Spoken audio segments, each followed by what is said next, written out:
long ways. I grew up, as a partier. Had my first drink at probably 14, 15 years old. Drank for probably 36, 38 years. I messed up when, after I became a Christian at 18. I went backslid and went right back out.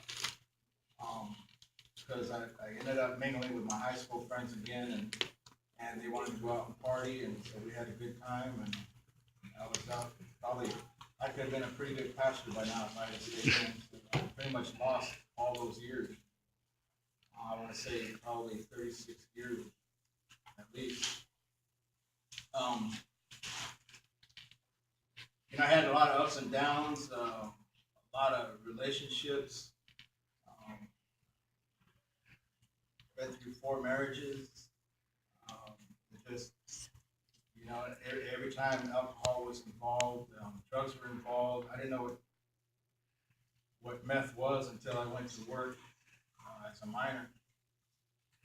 And it was pretty much, the attitude was, if you're going to work here, you're going to snort just like the rest of us.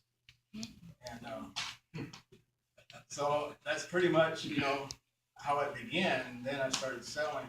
And, we're out partying, and we'd work all day long, and we switched shifts all the time. From graveyard to day shift to swing shift, and every 2 weeks. Oh, that's right. And I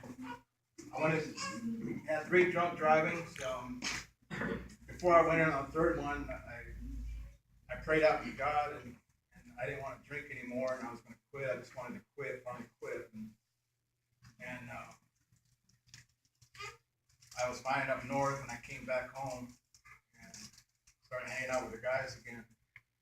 And I remember calling Pastor Steve about some music or something, and I was going to meet him that Saturday. Well, that Saturday morning, I went and got a case of beer, and figured, well, I'm just going to have 3, and that's it.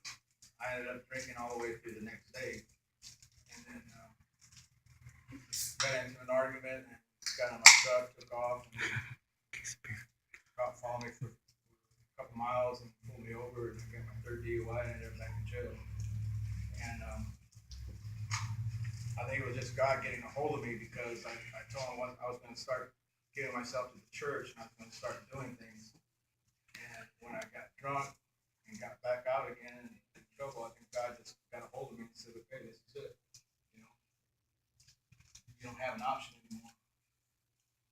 And I was crying out in the back of my steering wheel as I was sitting down in my truck. Crying out to God, telling him I didn't want this anymore. I was tired of my life. It wasn't working. I lost a lot of things, and I was continuing to lose things. And, I didn't know how to love anymore. I didn't know what love was. And that's kind of contributed to my drinking, because through all the hurts I didn't want to feel. And I didn't care whether I lived or died.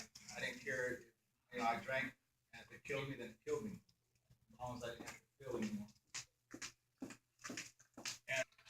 And he said he would.